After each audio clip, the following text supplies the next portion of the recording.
Isang madilim na kanto sa barangay, gabi. Nakatambay si Alden at Ethan, nagbabalik tanaw sa kanilang kabataan. Pare, naalala mo pa ba nung bata tayo? Naisip ko baka mangyari na mas maganda magtulungan tayo para magtagumpay.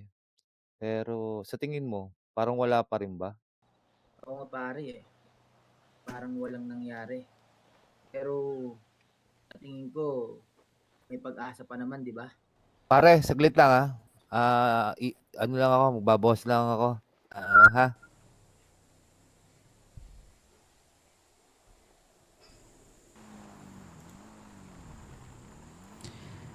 Sa isang abandonadong warehouse, si Alden ay nakita ng isang nakamotor.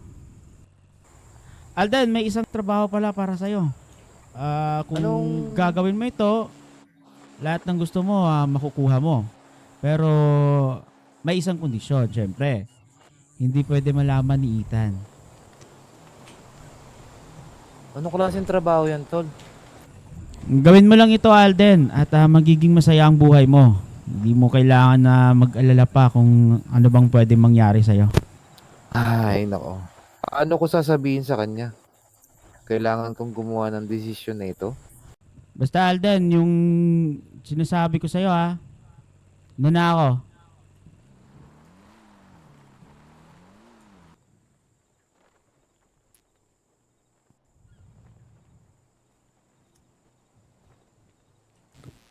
Pare, who's that fucking guy?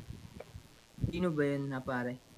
Ano ba mga pinag-usapan mo kailangan niyo pang lumayo? At parang pansin ko, medyo pawis na pawis ka pagbalik mo dito Meron ka bang tinatago sa akin pare? O meron ba akong hindi dapat malaman ngayon? Hindi, Ethan. May mga bagay kasi akong ginawa na hindi mo matututunan.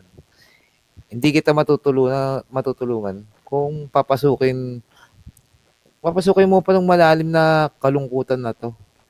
Wala na akong magagawa eh. What do you mean about that pare? Lagi mong tatandaan, sabay tayo sa lahat ng ito. Tumalikod si Alden at nagsimula ng maglakad palayo kay Ethan. Ang sakit at pasakit ay makikita sa kanyang mga mata. Tinawag siya ni Alden? Ethan, ngunit huli na. Kailangan na niyang iwan ang lahat. Isang tahimik na kalsada sa madaling araw, naglalakad si Alden papalayo sa syudad. Iniwan ang kaibigan habang ang yapak ni Alden ay eko sa kalye. Nakatayo si Ethan sa malayo, puno ang kalituhan at lungkot. Minsan kailangan mong iwan ng mga taong mahal mo para sa kanilang kaligtasan. Pero hindi ko inaasahan na ganito mangyayari. Sana balang araw, maintindihan mo kung bakit ko ginawa to. Hindi ko kayang makitang masaktan ka.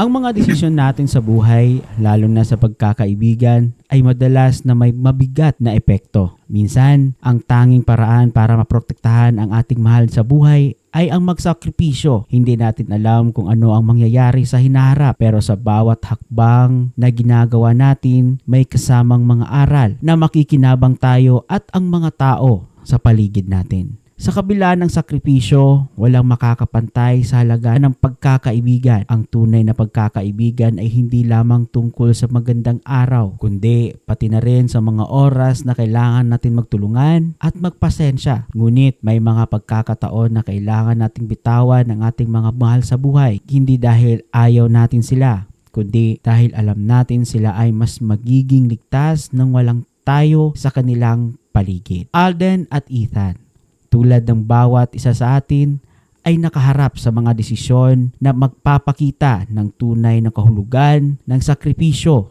Sa huli, ang pagkakaibigan ay hindi nasusukat sa kung gaano kalapit o kalayo ang ating mga puso, kundi sa kung gaano tayo katapat at handang magbigay para sa isa't isa.